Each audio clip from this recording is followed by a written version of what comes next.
جلال پور میں تباہی کے بعد سیلابی ریلا شجاع آباد سے ٹکرا گیا۔ 6 لاکھ کیوسک کا سیلابی ریلا آنے سے موزہ دھوندوں پر سپر بند ٹوٹ گیا۔ سپر بند کی پشت پر موجود دوسرا حفاظتی بند بھی سیلابی ریلے کی نظر موزہ دھوندوں کے مقام پر فلڈ بند میں 80 فٹ چوڑا شگاف پڑ گیا۔ شجاع آباد میں سپر بند ٹوٹنے سے پانی آبادیوں میں داخل، کئی موزہ جات کے زمینی رابطے منقطع۔ گردیز پور، رکن ہٹی، مڑھا، بنگالہ، ست برجی، بستی مٹھو کے علاقے زیریاب۔ نواں شہر، عالم والا، میرم بستی، رکن ہٹی کے راستے بھی پانی میں گم ہو گئے۔ موزہ دھوندوں کے کئی علاقے بھی سیلابی پانی میں ڈوب گئے۔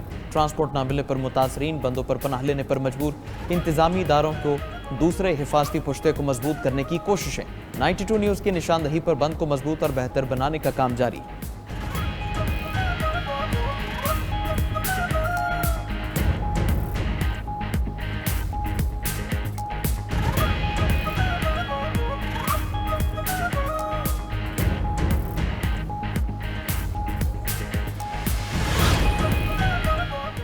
جلال پور پیروالا میں ہر طرف پانی ہی پانی۔ بے رحم سیلابی موجوں سے تحصیل کے 7,10,000 افراد متاثر۔ جلال پور پیروالا کے 90% نواحی علاقے زیریاب۔ جلال پور پیروالا میں کشتی ڈوبنے سے لاپتہ مزید 2 افراد کی لاشیں مل گئیں، تعداد 8 ہو گئی۔ جلال پور پیروالا میں سیلابی پانی سے موٹر وے M5 کے متاثر ہونے کا خدشہ۔ اچ شریف روڈ پر شہر کو بچانے کے لیے ڈالے گئے شگاف سے پانی موٹر وے کے پشتوں سے ٹکرایا۔ سیلابی پانی سے موٹر وے ٹنل اور پشتوں کے کمزور ہونے کا بھی امکان۔ موٹر وے کے پشتوں کو بچانے کے لیے پتھر ڈالنے کا کام جاری۔ ادھر منجن آباد میں کشتی الٹنے سے لاپتہ دونوں نوجوانوں کی لاشیں مل گئیں۔ چشتیہ میں ایک نوجوان سیلابی ریلے میں بہہ گیا۔ سیلابی ریلے نے مظفر گڑھ میں بھی کئی بستیوں کو گھیر لیا۔ 92 نیوز کی جلال پور پیروالا اور شجاع آباد سے خصوصی کوریج۔ لوڑ نہ ہے، کیسا دی ضرورت نہ ہے، بس مجبور تھی گیا سا۔ بس ہم نے ایک نوالہ بھی نہیں کھایا کیونکہ ہمیں اچانک پتہ لگ گیا کہ آپ سیلاب آ رہے ہیں، اپنا جو بھی بندوبست کر لیں۔ تو صبح کل سے ہم ایک تو مکان نہیں ملا شجاع آباد کے اندر، بڑی مشکل سے مکان مل رہا ہے۔ انہوں نے کہا پہلے 50,000 آپ ایڈوانس دے، 10,000 مہینے کا رینٹ دے۔ کوئی نہیں آ رہا، کوئی پوچھ بھی نہیں رہا، ہم خود اپنی مدد سے آپ کام کر رہے ہیں۔ کوئی بھی نہیں آئے ادھر، کوئی بھی نہیں، کھانے کے لیے بھی نہیں آئے، بھوکے بچے بھی بھوک سے مار رہے ہیں۔ دریا ستلج کی بپھری موجوں سے بہاولپور کو خطرہ۔ سیلابی صورتحال پر بہاولپور کے لیے اگلے 24 گھنٹے حساس قرار۔ ایمپریس برج کے نیچے پانی کی سطح تیزی سے بلند ہونے لگی۔ سیلابی پانی مختلف موزہ جات میں داخل، مکانات کھیت زیریاب۔ بہاولپور میں 1.5 لاکھ سے زیادہ افراد بے گھر ہو گئے۔ سیلاب کی زد میں آنے والے موزہ جات کی تعداد 100 سے بڑھ گئی۔ منچن آباد میں دریائی کٹاؤ سے مزید بستیاں زیریاب۔ مکینوں نے مزید کٹاؤ سے بچنے کے لیے اپنے گھروں کو خود ہی توڑنا شروع کر دیا۔ دوسری طرف قصور، الہ آباد، پاکپتن کے مقام پر دریا ستلج کے پانی میں کمی واقع ہونے لگی۔ دریا راوی میں سیلابی صورتحال ختم۔ بلوکی کے مقام پر پانی کی آمد 50,590 کیوسک ریکارڈ۔ ساہیوال میں متاثرین کی گھروں کو واپسی کا عمل جاری۔ ادھر قصور میں سیلاب متاثرہ افراد کو ہزاروں روپے کے بجلی بلز مل گئے۔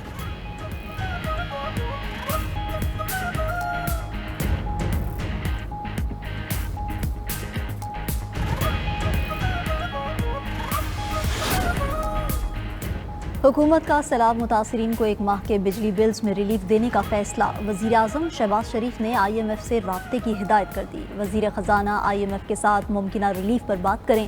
تمام متاثرہ علاقوں میں بجلی کا بل نہیں لیا جائے گا۔ شہر ہوں یا دیہات، ریلیف پورے پاکستان کے سیلاب زدہ علاقوں میں دیا جائے گا۔ حکومت کا اربن فلڈنگ پر قابو پانے کے لیے نیا لائحہ عمل اور پالیسی تشکیل دینے کا بھی عندیہ۔ وزیر اعظم نے وزارت موسمیاتی تبدیلی کو اربن فلڈنگ اور جنگلات کے بے دراغ کٹاؤ پر فوری اقدامات کا ٹاسک سونپ دیا۔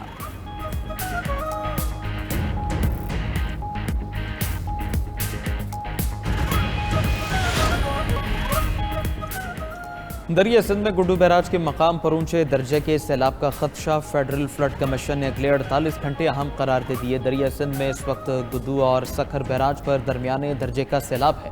دریا سندھ میں پانی کی سطح بلند ہونے سے متعدد دیہات زیریاب۔ کشمور میں کچے کے سینکڑوں دیہات کا زمینی رابطہ منقطع ہو گیا۔ لاڑکانہ اور سہون کے اطراف مزید دیہات زیریاب۔ نوشہر و فیروز کمال ڈیروں میں کشتی الٹ گئی، 5 افراد سوار تھے۔ کوٹری بیراج پر نچلے درجے کا سیلاب، پانی بڑھنے سے سیلابی صورتحال کا خدشہ۔